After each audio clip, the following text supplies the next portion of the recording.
Hello बच्चों, कैसे हैं। परमपिता परमात्मा से दुआ है जो भी जहाँ होगा अच्छे से होगा, पढ़ाई कर रहा होगा, अपनों का भी ध्यान रख रहा होगा।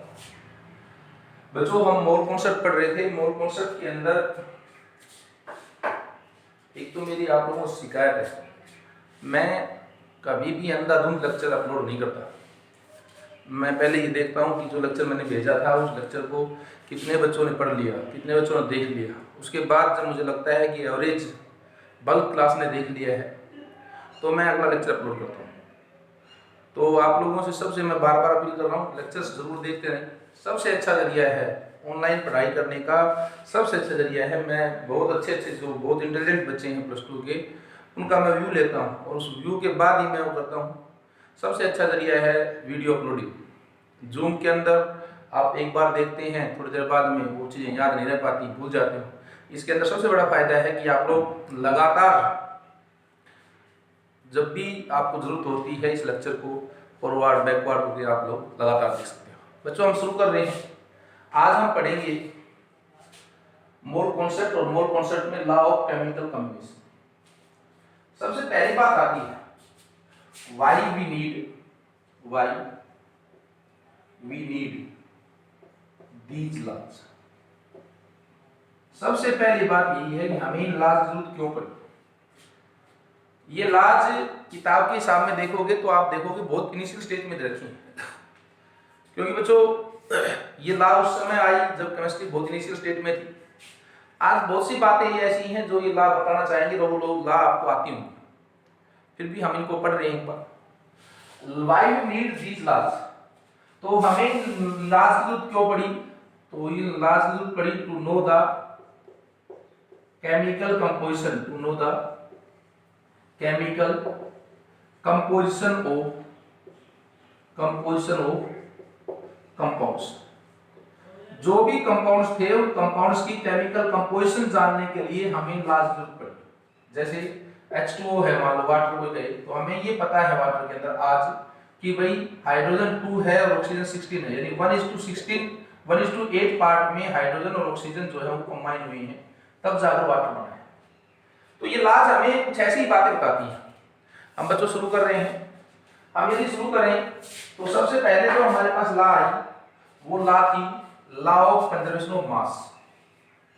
Law of conservation of mass first जो लॉ आई वो थी law of conservation of mass. Law of conservation of मास क्या कहती थी ये law. Law of conservation of मास हमारे पास फर्स्ट लॉ थी बच्चों। ये लॉ सबसे पहले प्रपोज्ड बाय लेवोसियर इन 1774 के अंदर लेवोसियर नाम का साइंटिस्ट था, उसने इस लॉ को दिया, इस लॉ को प्रपोज किया। इस लॉ को हम law of conservation of mass कहते हैं, law of indestructibility, DESTRUCTIBILITY, law of indestructibility of matter भी कहते हैं। Law of indestructibility of matter भी कहते हैं। क्या थी इस लॉ की स्टेटमेंट, क्या थी बच्चों। इस लॉ ने बताया क्या, इस लॉ ने हमें कहा इन ऑल केमिकल चेंजेस, सभी की सभी केमिकल चेंजेस के अंदर the total mass of the system remains constant. इस लॉ की स्टेटमेंट थी कि किसी भी हर केमिकल चेंज के अंदर, इन all chemical changes the total mass of the system remains constant. इसी का एक आसान रूप में मैं बताऊं और मैं कह सकता हूं, और इन ए केमिकल चेंज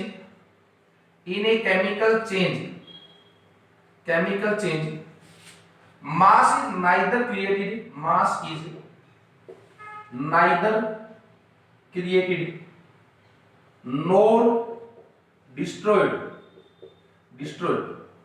किसी भी केमिकल चेंज के अंदर मास को ना तो क्रिएट किया जा सकता ना ही डिस्ट्रॉय किया जा सकता। बच्चों हम सबसे पहले law of conservation of mass पढ़ रहे हैं। Law of conservation of mass का दूसरा नाम है law of indestructibility of matter. Law of indestructibility of matter 1774 के अंदर लेवसियर नाम का साइंटिस्ट था, उसने इस लॉ को प्रपोज किया। उसने क्या कहा? उसने कहा in all chemical changes the total mass of the system remains constant. आसान भाषा में हमने इसको बनाया क्या? In a chemical change mass is neither created nor destroyed. सबसे पहले प्रपोज किसने किया? लेवसियर ने। Experimental proof of this law was given by Landolt, LANDLOT। उसने लैंडलोट ने इसका एक्सपेरिमेंटल प्रूफ दिया। इस लॉ का सबसे पहले एक्सपेरिमेंटल प्रूफ लैंडलोट ने दिया। क्या किया उसने? एक्सपेरिमेंटल प्रूफ देने के लिए उसने क्या किया? उसने लैंडलोट ने अपनी एक ट्यूब ली जिसको हम लैंडलोट ट्यूब कहते थे। उसने ट्यूब ली, कौन सी ट्यूब थी? लैंडलोट ट्यूब उसने ली। उसने लैंडलोट ट्यूब कैसी थी बच्चों? इस तरह की ट्यूब थी, एच शेप की ट्यूब थी। ये ट्यूब उसने ली। उसने ये ट्यूब ली, इस ट्यूब के दोनों एंड्स, सारे एंड्स जो थे वो बंद थे। इस ट्यूब के अंदर इस साइड में उसने क्या किया? एक साइड के अंदर उसने NaCl सॉल्यूशन डाला। दूसरी साइड में उसने क्या किया बच्चों? दूसरी साइड के अंदर उसने AgNO3 का सॉल्यूशन डाला, AgNO3 सॉल्यूशन। और इस ट्यूब को वे किया कि वे द ट्यूब। उसने इस ट्यूब को वे किया और ट्यूब को वे करने के बाद उसने इसका मास निकाला, मान लो W ग्राम उसने मास निकाला। हमने ये बात मान ली, मास ऑफ द ट्यूब कितना था? W ग्राम। अब उसने क्या किया? उसने इस ट्यूब को पकड़ा और इसको हिला दिया, बहुत विग्रसली इसको हिला दिया। हिलाने के बाद ये दोनों आपस में मिल गए, NaCl प्लस AgNO3 मिले। और जब दोनों मिले तो दोनों के बीच में रिएक्शन हुआ। रिएक्शन हुआ क्या बना? AgCl बना प्लस NaNO3 बना। बोलो यार, NaNO3 AgCl के व्हाइट प्रेसिपिटेट बनते हैं, व्हाइट PPT। अब पहले रिएक्शन नहीं हुआ था तो उसने ट्यूब को वे किया था। अब जब रिएक्शन हो गया तो उसने फिर दोबारा से ट्यूब को वे कर दिया। जब ट्यूब को वे कर दिया रिएक्शन होने के बाद, और उसने ही अगेंस्ट आफ्टर रिएक्शन ही अगेन वे द ट्यूब। उसने ट्यूब को दोबारा से वे किया और उसने पाया मास जो था वो अभी भी W ग्राम था। अभी भी मास कितना था? W ग्राम था। इसका मतलब जो रिएक्टेंट थे वो रिएक्टेंट्स किस में बदल गए? प्रोडक्ट्स में बदल गए। उसने मास को अभी कितना पाया? W ग्राम पाया। तो रिएक्टेंट्स जो है वो प्रोडक्ट में बदल गए। उसके बावजूद भी केमिकल रिएक्शन हो गया, उसके बावजूद भी मास क्या है? कांस्टेंट है। ये बच्चों आपके पास फर्स्ट लॉ था, law of conservation of mass. Law of conservation of मास, ये लॉ लगातार चलता रहा। इस लॉ के अंदर कोई लिमिटेशन नहीं बना। इस लॉ का लिमिटेशन जो मिला हमें, सबसे पहले जो लिमिटेशन मिला, लिमिटेशन कि कहां पर ये लॉ फेल हो जाती है, लिमिटेशन। तो लिमिटेशन क्या मिला? In nuclear reactions this law of conservation of mass changes to law of conservation of mass and energy, law of conservation of mass and energy। यानी कि न्यूक्लियर रिएक्शन के case में लॉ ऑफ कंजर्वेशन ऑफ मास जो थी वो change हो गई। किसकी टर्म में? Law of conservation of mass and energy की टर्म में। अब बच्चा कहता है क्यों चेंज हो गई जी ये? क्योंकि न्यूक्लियर रिएक्शंस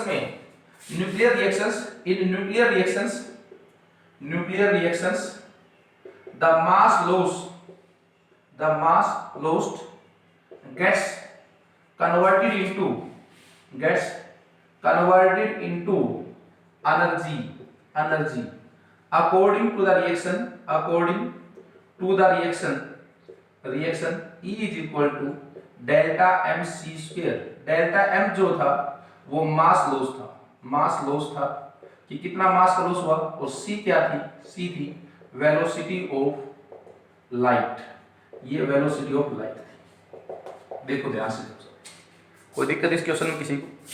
यानी कि हमने आपके सामने law of conservation, law of chemical combinations में फर्स्ट जो लॉ थी उस लॉ को पढ़ा दिया, और वो लॉ थी आपके पास law of conservation of mass. बच्चों इसके ऊपर बेस्ड एक छोटा सा क्वेश्चन यदि मैं करवाऊं आप लोगों को, छोटा सा क्वेश्चन है आपके पास, मैं एक छोटा सा क्वेश्चन करवा रहा हूँ, किस तरह क्वेश्चन आते हैं। यदि हम एक छोटा सा क्वेश्चन करने की कोशिश करें कि क्वेश्चन कैसे आए, तो पहला क्वेश्चन मैं कर रहा हूँ, x ग्राम, क्वेश्चन है आपके पास x gram of potassium, potassium chloride, chloride, x gram of potassium chloride और डीकंपोजिशन, डीकंपोजिशन और decomposition produce 1.92 gram of oxygen, 1.92 gram of oxygen and 2.96 gram of potassium chloride, potassium chloride. What is value of x? What is value of x? Value of x, ये x की value क्या है ये बता। देखो हमने पढ़ा है अभी law of conservation of mass. Law of conservation of मास में यदि इस क्वेश्चन को मैं सोल्व करूं तो बच्चों सोल्व करें यदि आपके पास, तो क्या है, potassium chloride KClO3, potassium chloride का फॉर्मूला है KClO3। ये KClO3 डीकंपोज होता है, यदि इसको हीट करते हैं तो KCl प्लस ऑक्सीजन। अब हमें पता है law of conservation of mass, law of conservation of mass, mass from law of conservation of मास, ये हमें पता है कि भाई जितना इसका मास था, इसका मास कितना रखा है x ग्राम, उतना ये बना होगा, तो मास ऑफ रिएक्टेंट बराबर mass of product, mass of product. तो मास ऑफ रिएक्टेंट कितना है भाई x gram, mass of product और 1.92 ग्राम, ऑक्सीजन कितना 1.92 प्लस KCl कितना, पोटेशियम क्लोराइड 2.96, 2.96, 2 8 9 9 18 1 2 1 3 1 4 4.88 ग्राम आ गया आपके पास। x की वैल्यू कितनी आ गई 4.88। सभी को आ गई बस। ये बच्चों आपके पास पहला लॉ था law of conservation of mass, law of conservation of मास। यदि आप सेकंड लॉ की बात करें, ये भी सेकंड लॉ क्या था आपके पास, तो सेकंड लॉ की देखिए आप, मैं आगे चलूं। सेकंड लॉ आपके पास आता है लॉ ऑफ डेफिनेट या constant composition, law of, second law है आपके पास law of constant composition, law of constant oblique definite, definite composition, composition क्या कहता है ये लॉ, इसकी बात करेंगे। पहले एक बार मैं इसका एग्जांपल आपको सुनाऊं। Law of constant oblique definite composition, यदि मैं इस लॉ की बात करूं आपसे, तो ये लॉ कहता है कि आपके पास बच्चों सपोज करो कार्बन डाइऑक्साइड है, एक कंपाउंड है कार्बन डाइऑक्साइड। कार्बन डाइऑक्साइड को हम बहुत से सोर्स से ऑपरेट कर सकते हैं। कार्बन डाइऑक्साइड को हम ऑपरेट कर सकते हैं, कैसे कैसे ऑपरेट कर सकते हैं कार्बन डाइऑक्साइड को? कार्बन डाइऑक्साइड को हम बहुत से सोर्स से ऑपरेट कर सकते हैं, जैसे CaCO3 था, कैल्शियम कार्बोनेट था, यदि मैं इसको हीट कर दूं तो ये हमें CO देता है प्लस CO2 देता है। यदि मैं सोडियम बाइकार्बोनेट को हीट कर दूं NaCO3 को, तो भी ये हमें CO2 देता है, तो भी ये हमें क्या देता है, CO2 देता है। यदि मैं कार्बन को जला दूं, कार्बन प्लस ऑक्सीजन को हीट कर दूं, वो भी कार्बन डाइऑक्साइड देता है। बर्निंग ऑफ फ्यूल्स जो भी है, बर्निंग ऑफ फ्यूल्स, उससे भी हमें, फ्यूल्स से भी हमें क्या मिलती है, CO2 मिलती है। अब ये लॉ ऑफ कांस्टेंट कंपोजिशन और लॉ ऑफ डेफिनेट प्रोपोर्शन क्या कहता है? ये लॉ ऑफ कांस्टेंट कंपोजिशन और लॉ ऑफ डेफिनेट प्रोपोर्शन कहता है यदि आपके पास CO2 है और वो कैसी है, प्योर है, तो प्योर यदि CO2 है तो उसमें कार्बन का मास है 12, ऑक्सीजन का मास है 32। यदि रेशियो निकालो ऑक्सीजन है 3:8, 3:8। अब दूसरा एग्जांपल, और दूसरा एग्जांपल दूसरे एग्जाम्पल की बात करें यदि हम, और एक एग्जाम्पल की बात करें, वाटर है। वाटर भी हमें बहुत से सोर्स से मिल सकता है।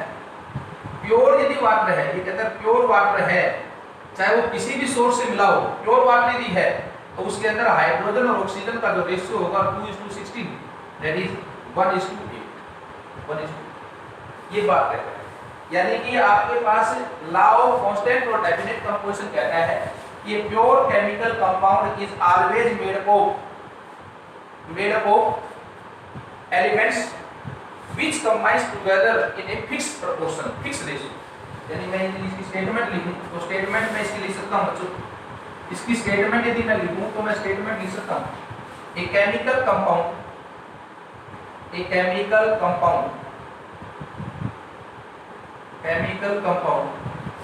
has a fixed ratio,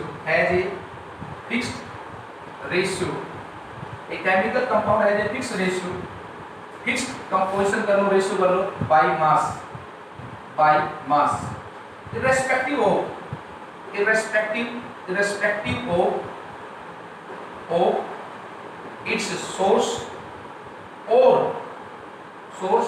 irrespective of its source or method of preparation,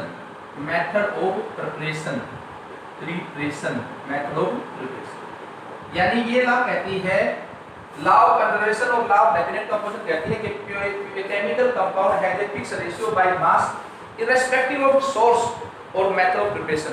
pure chemical compound हमेशा उसके अंदर से वो किसी भी सोर्स से मिला हो, उसके अंदर जो एलिमेंट्स कंबाइन होंगे वो फिक्स रेशियो में होंगे बाय मास। एग्जांपल के लिए और एग्जांपल देखें, यदि मान लो कोई गैस CH4 मीथेन चाहे किसी भी सोर्स से मिला हो, एनी सोर्स एनी मेथड से मिला हो, किसी भी सोर्स से मिला हो, यदि किसी फ्यूल को दबाया गया उसमें मिला हो, कोई फर्मेंटेशन की प्रोसेस में निकला हो, कहीं से भी निकला हो, तो किसी भी सोर्स से मिला हो, एनी सोर्स से मिला हो, उसके अंदर हमेशा कार्बन और हाइड्रोजन का यदि आप रेशियो देखोगे तो कार्बन 12 हाइड्रोजन 4 कितना हो गया इसका 3:1 का रेशियो होगा, हमेशा फिक्स रेशियो होगा, और वो कितना होगा 3:1।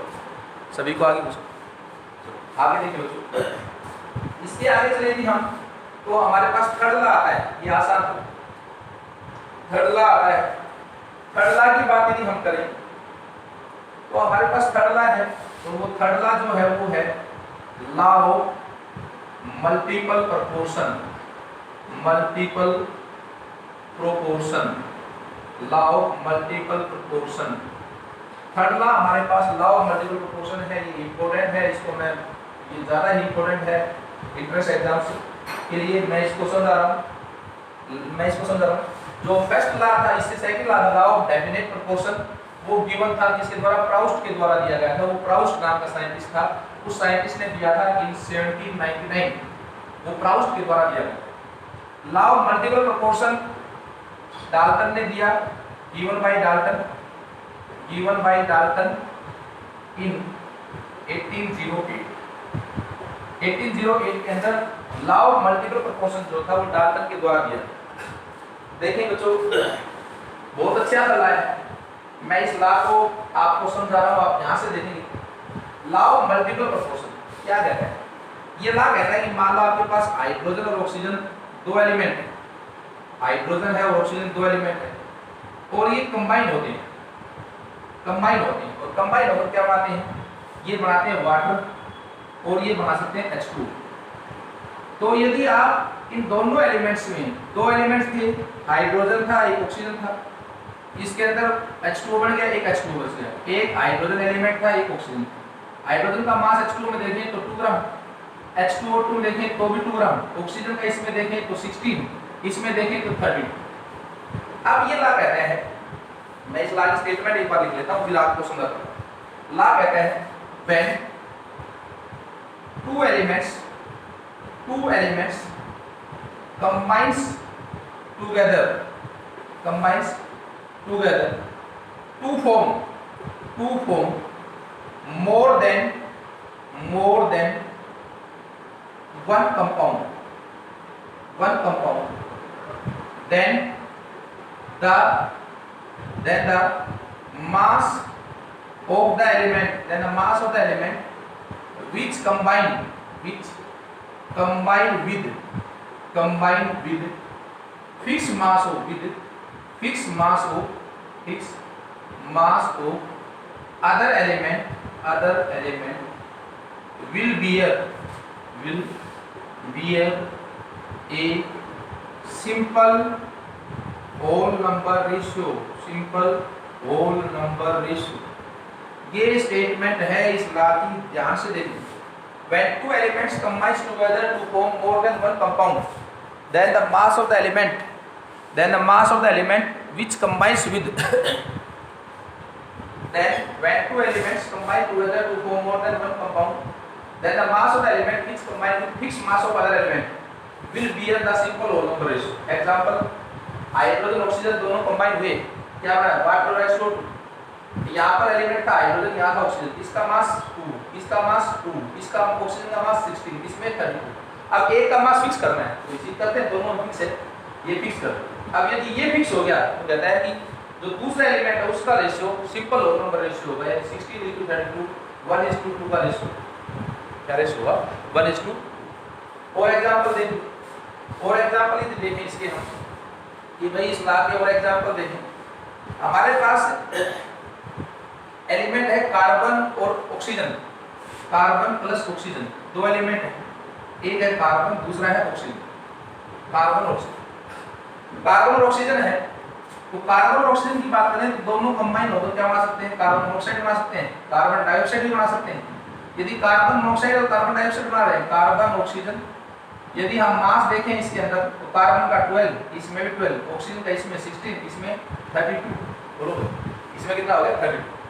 मास एक का फिक्स करना है, किसी का कर लें फिक्स, 12 है दोनों में, 12 फिक्स है, तो इसका रेशियो क्या आ गया? 1:2 का simple whole number ratio. Law क्या है? वैलिड। और देख लें sulphur oxygen, sulphur plus oxygen देखें तो दो कंपाउंड बनाते हैं, SO2 और SO3। बोलो यार, सल्फर का ऑक्सीजन का, सल्फर का मास 32, इसमें भी 32, ऑक्सीजन 32, इसमें 48। क्या हुआ बच्चों? रेशियो निकालो, 2:3 सिंपल होल नंबर रेशियो। ये कहता है कि दो एलिमेंट्स जब आपस में कंबाइन होकर एक से ज्यादा कंपाउंड बनाएं तो उन एलिमेंट्स में जो दूसरा एलिमेंट होता है उसका जो fix mass of other elements का कंबाइन होता है उसका एक simple whole number ratio. Law of multiple proportion important है, इसके ऊपर बेस्ड छोटे छोटे क्वेश्चंस आ जाते हैं। मैं एक क्वेश्चन करवा रहा हूँ आपको, देखिए आप ध्यान से। एक क्वेश्चन मैं आपको करवा रहा हूँ, देखिए आप ध्यान से। क्वेश्चन आपको कहता है कि क्वेश्चन है आपके पास, उस क्वेश्चन में कहता है two oxides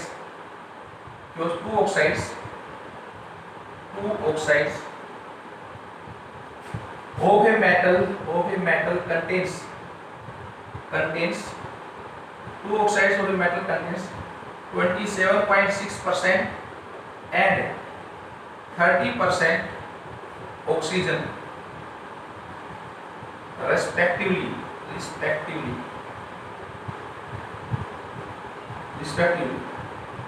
by mass। If the formula of first oxide is M3O4, find the formula of second oxide। ये आपके पास two oxides of a metal contains 27.6% and 30% oxygen respectively by mass। If the formula of first oxide is M3O4, find the formula of second oxide। अच्छा question है, entrance एग्जामों में ऐसे question आ जाते हैं, IIT के छोटे पार्ट्स में, मेंस में और नीट वगैरह में ऐसे क्वेश्चन पूछ लेते हैं। देखो भाई, दो ऑक्साइड है, फर्स्ट ऑक्साइड सेकंड ऑक्साइड, एक है फर्स्ट एक है सेकंड। फर्स्ट ऑक्साइड आपके पास एक है ऑक्सीजन का मास, मेटल ऑक्साइड है तो ये क्या होगा? मेटल। फर्स्ट ऑक्साइड में ऑक्सीजन देखो 27.6%, सेकंड में देखो 30%, टोटल तो 100% ही होता होगा। यदि सेकंड ऑक्साइड में ऑक्सीजन 30% हो गया तो मेटल कितना होगा? 70%। बोलो यार 7। और इस दूसरे में निकालोगे तो क्या होगा? 100 माइनस 27.6%। बोलो यार 100 माइनस 27.6% करोगे इसको, कितना आ गया 72.4%, 72. आप देखो ये मैंने निकाल दिया। जब मैंने ये निकाल दिया आपके पास कि भाई मेटल कितना हुआ दोनों ऑक्साइड्स में, ऑक्सीजन दे रखी थी, मेटल निकाल दिया, उल्टा कर सकते थे, मेटल दे रखा तो ऑक्सीजन निकाल सकते। तो अब मैं ये कह सकता हूँ, यहाँ से देखिए फॉर्मूला क्या है, फॉर्मूला आपके पास है भाई, फॉर्मूला है M3O4। मैं कह सकता हूँ मेटल कितना है फर्स्ट ऑक्साइड में, मेटल देखो first oxide metal 72.4, if M is metal is 72.4%, then number of atoms of metal M बराबर कितने हुए? 3। यदि एक होता तो कितने होते? 3/72.4, और भाई सेकंड में कितना है 70, तो यदि 70 होता तो कितना होता 3/72.4 into 70। ये आपके पास सेकंड ऑक्साइड में मेटल के एटम्स आ जाते हैं। बोलो याद है नहीं? सोल्व करना है, जब भी सॉल्यूशन भेजे सोल्व करके भेजेंगे, कभी इतना छोड़ के भेजेंगे, जो भी डाटा है उसको सोल्व करें। उसके बाद ऑक्सीजन की बात करें, दूसरी बात, if oxygen is first oxide के अंदर 27.6%, then number of atoms of oxygen बराबर कितना भाई? M3O4 था 4, एक होता तो कितना होता 4/27.6, और भाई कितने हैं सेकंड में, कितने ऑक्सीजन के एटम्स, ऑक्सीजन कितनी परसेंट 30 होता तो इनटू ये भी सोल्व करिए। आपके पास मेटल के और ऑक्सीजन की जो भी नंबर आएगा उसका आप सिंपल होल नंबर रेशियो लिखकर वो आपके पास M2O3 आएगा, M2O3 इसका आंसर। ये बात समझ में आ गई किसी आपके पास? ये बात सभी को समझ में आ गई होगी, M2O3 ही आंसर आएगा इसका। ये सभी को ये बात समझ में आ गई। 3 लॉ हमने पढ़ ली। फर्स्ट लॉ थी हमारे पास law of conservation of mass, second law थी law of constant composition, third law है law of multiple proportion. Last 2 ही लॉ इंपॉर्टेंट है, मल्टीपल प्रोपोर्शन और रेसिप्रोकल प्रोपोर्शन। ये दोनों लॉ आपको जरूर आनी चाहिए। मैं फोर्थ लॉ आपको दोबारा, law of reciprocal proportion, law of reciprocal proportion, ये लॉ इंपॉर्टेंट है बच्चों, law of reciprocal proportion. Fourth law है लॉ ऑफ रेसिप्रोकल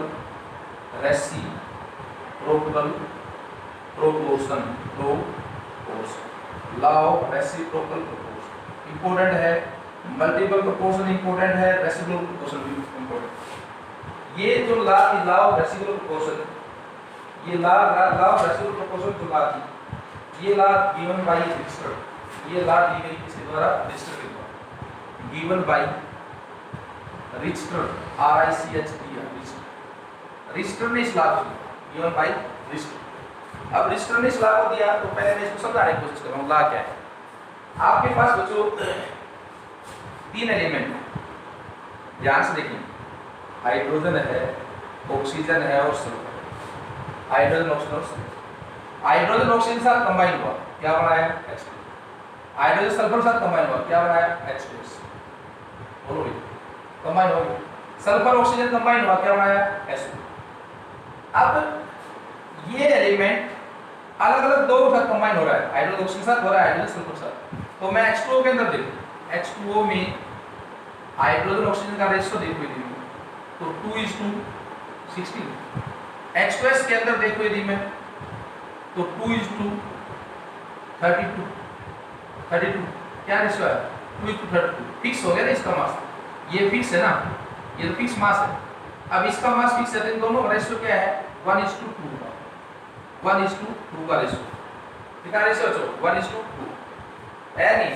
H2O में हाइड्रोजन का रेशियो, हाइड्रोजन मास 2, इसके अंदर भी 2, 16 और ये 30।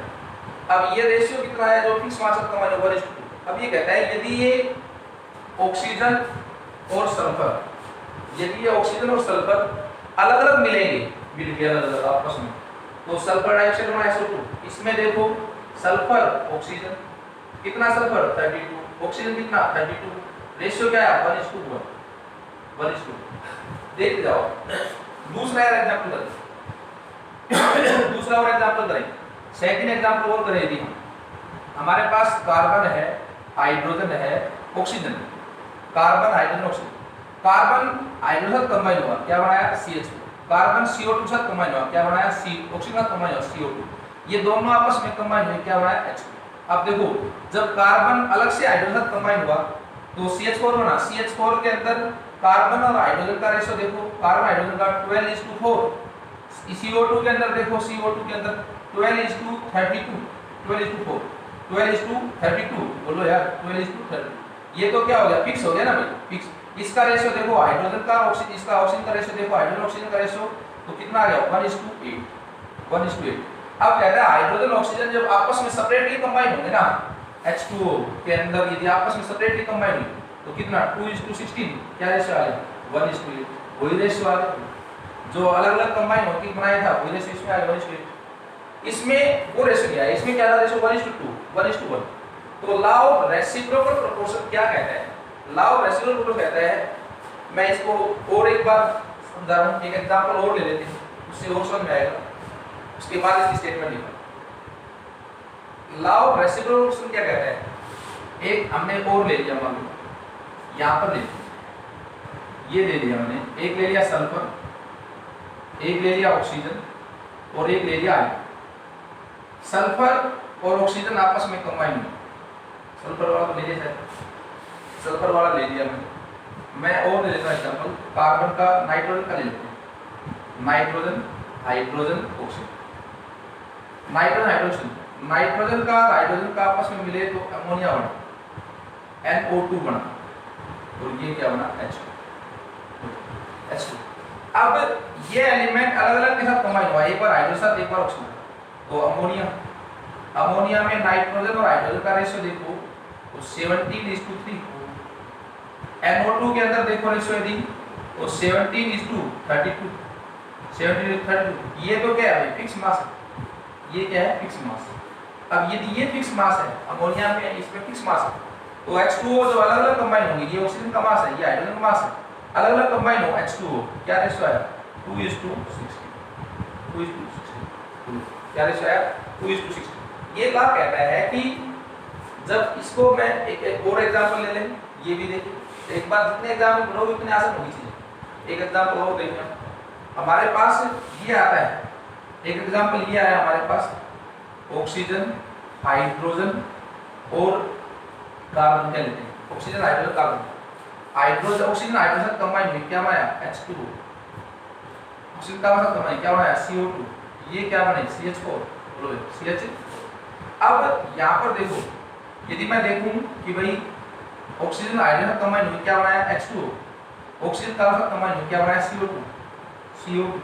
एक का मास फिक्स करना, ऑक्सीजन का देखो, ऑक्सीजन का मास इसमें कितना है 16, इसमें हाइड्रोजन का मास कितना हो गया 2, इसके अंदर देखो ऑक्सीजन का मास 32, कार्बन का मास कितना हुआ 12, कार्बन का 12, एक का मास फिक्स करो, इसका एक का मास फिक्स, इसका मास फिक्स करो इनटू 2, कितना हो गया ये 32, तो ये भी 30 इनटू इसका ये कितना हो गया 16:32, 16:32। हाइड्रोजन ऑक्सीजन का एक का मास फिक्स करना, ये गलत है, एक का मास आपको फिक्स रखना पड़ेगा, CH4 और इसका ले लो, CH4 का और CO2 का, CH4 के अंदर कार्बन हाइड्रोजन, कार्बन कितना 12, हाइड्रोजन कितना 4, CO2 कार्बन कितना 12, ऑक्सीजन कितना 32, रेशियो 1:8 का रेशियो। तो कहता है अलग अलग कंबाइन होंगे तो भी ऐसा पहले हो गया H2O में भी 1:8 का ही रेशियो आएगा, 1:8 का ही रेशियो आएगा। अब इसको मैं A कह देता हूँ, इसको B कह लेता हूँ, इसको C कह लेता हूँ, तो मैं अब लिखता हूँ आपके पास इसकी स्टेटमेंट की बात करें लॉ ऑफ रेसिप्रोकल प्रोपोर्शन की, तो क्या कहते हैं, when definite mass of an element, definite mass of an element A combine, definite mass of an element combines with two other elements B and C to form a compound, when definite mass of an element A combined with two other elements B and C to form two compounds, two form B and C, two form two compounds, two form two compounds, form two compounds, two form two compounds, and if B and C also combines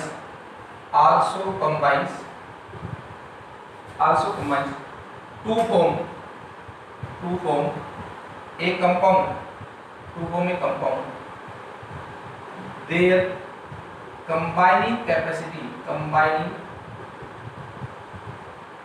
combining masses are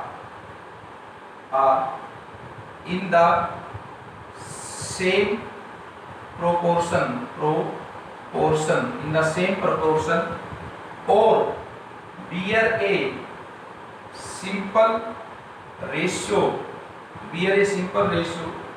to the masses of B and C, which combine with a constant mass of A.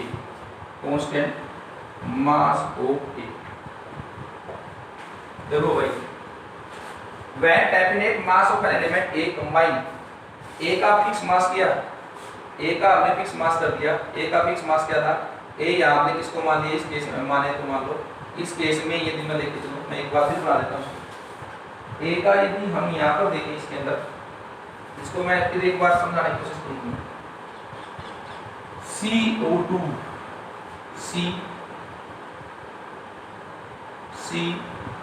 CH, ये A मान लिया, A का मास क्या हुआ, इसके साथ combine हुआ क्या बना CH को, इसके साथ कंबाइन हुआ तो क्या बना C। तो यहाँ से चलते हैं, ये A है, ये B है और ये C है, यहाँ से चलते हैं। When definite mass of an element A combine, A का definite mass combine with the two other elements B and C, C hydrogen oxide combine हुआ, क्या क्या बनाया, CH को और CO2 बनाया। अब एक का फिक्स मास, A क्या है, कार्बन है, इसका फिक्स मास 12 और इसमें 12। अब यहाँ पर हाइड्रोजन का मास देखो, इस वाले केस में हाइड्रोजन का मास देखो कितना 4, यहाँ पर ऑक्सीजन का मास देखो कितना 32, इसका मास क्या है, फिक्स है, इसका रेशियो क्या आ गया 1:8 का रेशियो आ गया।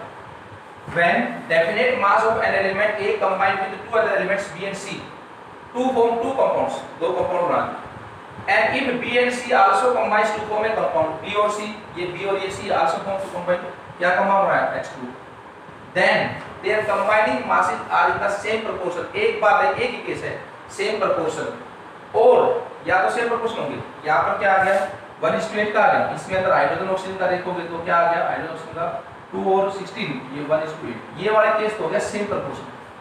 और कहता है और will bear a simple ratio to the masses of B and C which combine with a constant mass of A, या तो सेम आ जाए, नहीं तो हो सकता है अलग अलग एक सिंपल होल नंबर रेशियो भी आ जाए, जैसे पीछे वाले केस में। ये लॉ ऑफ रेशियो प्रोपोर्शन की स्टेटमेंट थोड़ी बड़ी है, समझ के करना है, आप लोग ये देखना है फिर करना है, एक दो बार उसको वीडियो को देखें, एक दो क्वेश्चन कर लें इसके ऊपर बेस्ड, जो भी बुक है उसमें क्वेश्चन दे रखे होंगे वो क्वेश्चन कर लें, उसके बाद ये आपको समझ में आ जाए। बच्चों ये लास्ट की, इस लास्ट को पढ़ लें, जल्दी भी और वीडियो अपलोड करते रहेंगे। आप इस बात की चिंता ना करें, हमारा जो सिलेबस है वो मोड कॉन्सेप्ट है और टाइट्रेशन है। टाइट्रेशन का बेसिक कॉन्सेप्ट मैं तुम्हें एक दिन के 2 वीडियो बना दूंगा 1-1 घंटे की, उसमें आपको सारी चीज़ समझ में जाएगी, लेकिन उसके लिए बहुत जरूरी है कि पहले आपको मोल आए समझ में। जब तक आप मोल नहीं सीख पाएंगे तब तक आप टाइट्रेशन नहीं सीख पाएंगे। मोल के लिए आप सारे पढ़ते रहें, लगातार वीडियो देखते रहें, नोट्स बनाते रहें। अगले लेक्चर में फिर मिलेंगे, तब तक के लिए।